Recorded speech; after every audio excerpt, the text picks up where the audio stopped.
this body of mine filled with all sorts of unclean things. It's no wonder Theravada gets a bad rap for having a negative view of the body.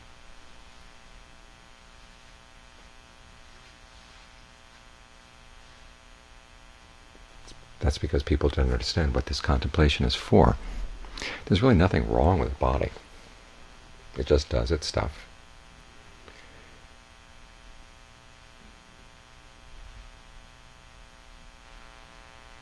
The problem is our relationship to it.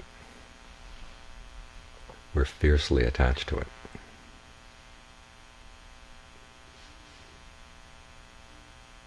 Lots of narratives, lots of ideas that we have surrounding the body.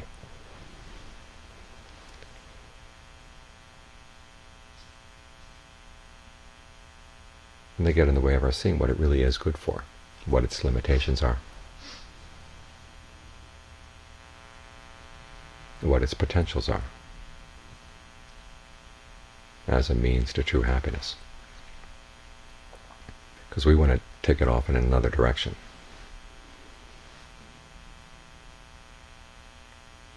We want it to stay young forever. We want it to stay strong forever. We want it to be really attractive.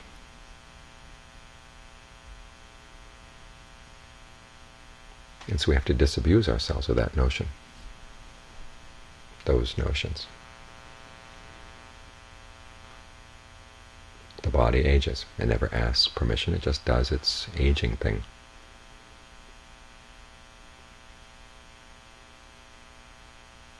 It doesn't ask permission to grow sick. When the conditions are ripe, it's going to get ill. When the conditions are ripe, it's going to die. If your happiness depends on something like this, you're in really bad shape.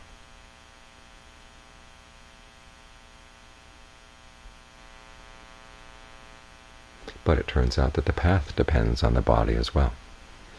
You read the Buddha's descriptions of right concentration. When the mind gets centered in the proper way, there's a sense of ease and refreshment. And you need that, K-N-E-A-D, need, like you're kneading dough. You need that ease and refreshment through the body. Let it spread out so it fills the whole body.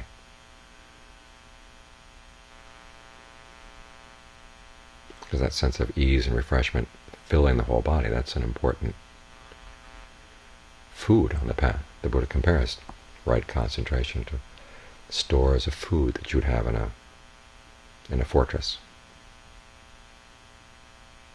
Everything from rice up to honey, butter. Things that keep you strong, things that keep you alive. It's the ease and refreshment filling the body that acts as a lubricant for the practice.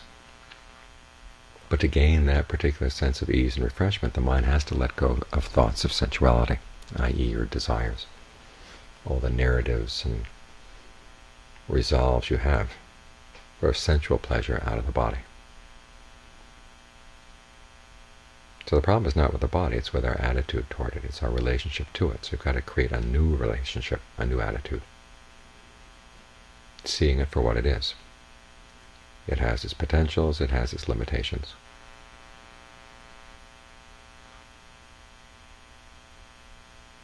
And so one way of disabusing the mind of the idea that it's going to gain true happiness through sensuality, you have to say, well, what is the sensual thing that you are most attached to? It's your body, your ideas about the body. So you have to frequently remind yourself again and again and again, because it goes so deep in the mind. This idea that the body is going to provide us with a true happiness through sensuality. That's why we're born in the human realm to begin with.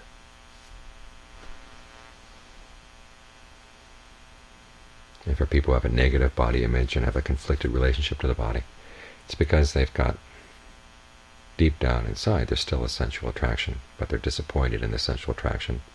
The body is not as beautiful as they'd like it to be or whatever. But they still hold on to the idea that it should be beautiful. They get all tied up in knots. This is why the Buddha's reflection on the unattractiveness of the body is actually a healthy thing. It helps to untie those knots.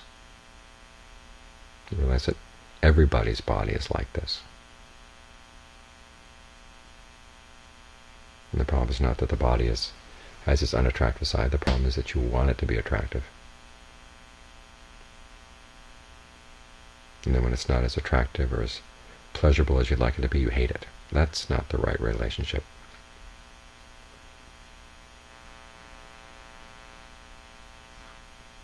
The right relationship is to disabuse yourself of the idea that you'd find any happiness through a really beautiful body. There's a story in the commentary about the Buddha's half-sister, Rupananda.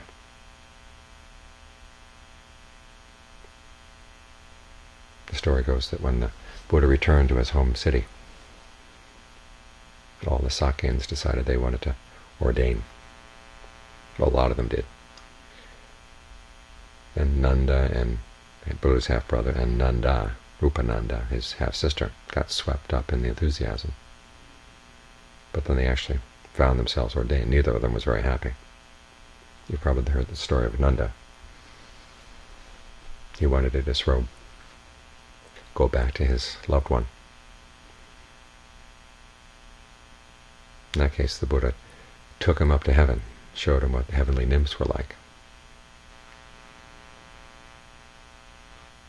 And said, now, compared to these heavenly nymphs, what does your beloved one look like? And he said, well, it looks like a cauterized monkey.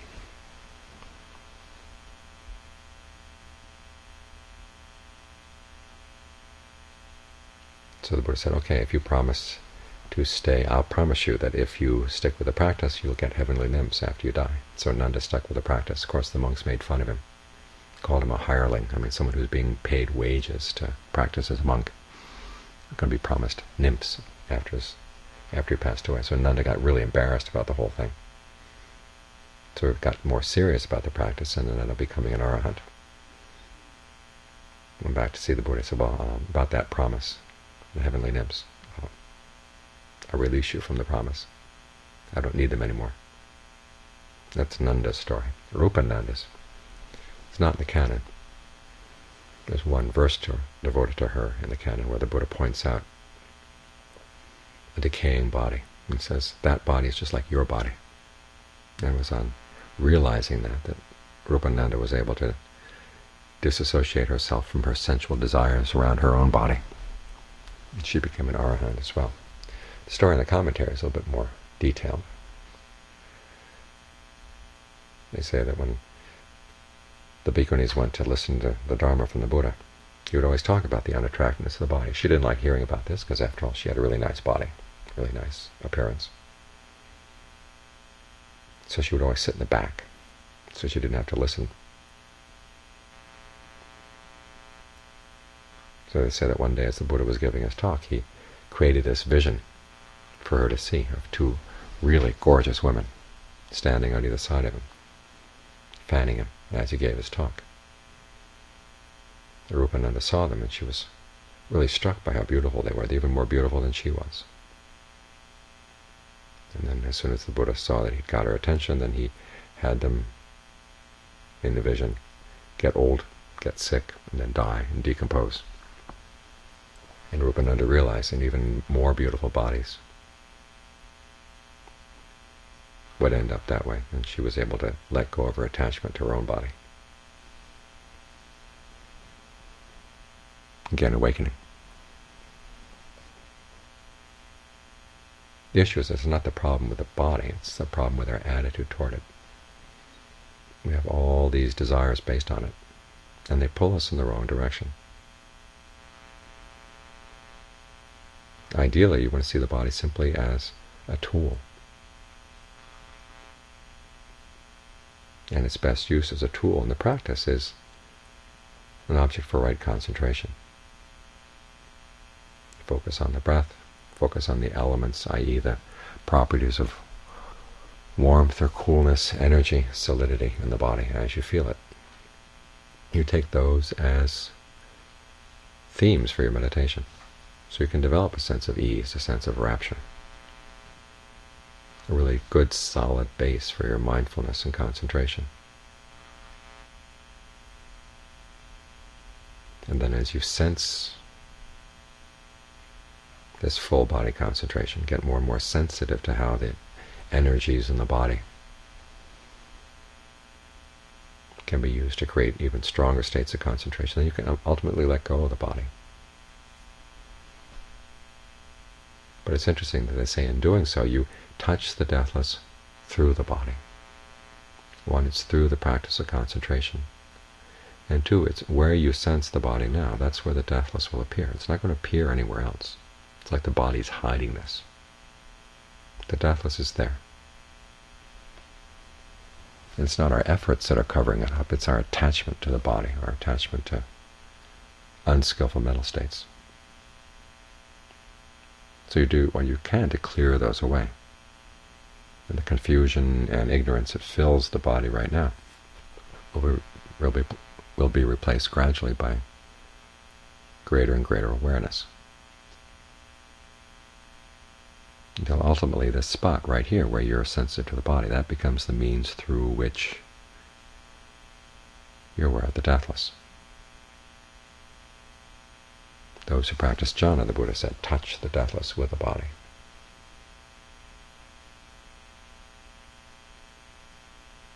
Through the body.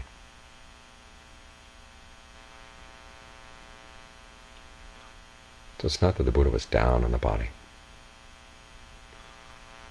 Simply wanted to point it out that we have the wrong relationship to it, the wrong attitude to it. When you can learn how to use his contemplations for their intended purpose, you develop a much better attitude to the body.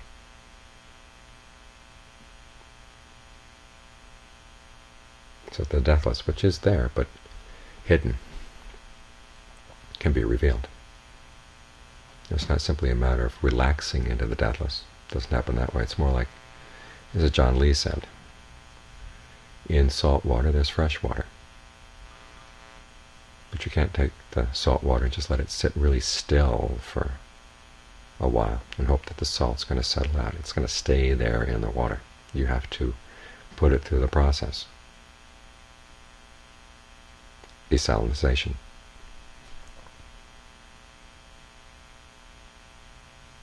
And the fresh water that's always been there will come out. It will appear. In other words, there has to be the effort of the practice to get this right attitude, to develop this very refined awareness and sensitivity.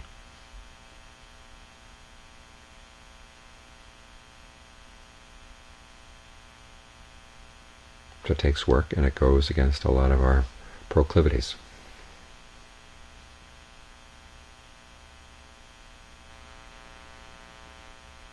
But if you understand the purpose of the work, it makes it a lot easier to put in the effort, and to put in the effort in the right way.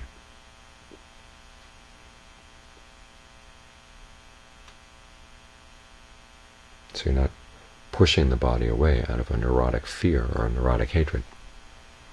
You're just realizing you had the wrong attitude to begin with. You change your attitude, and the body becomes a vehicle for awakening.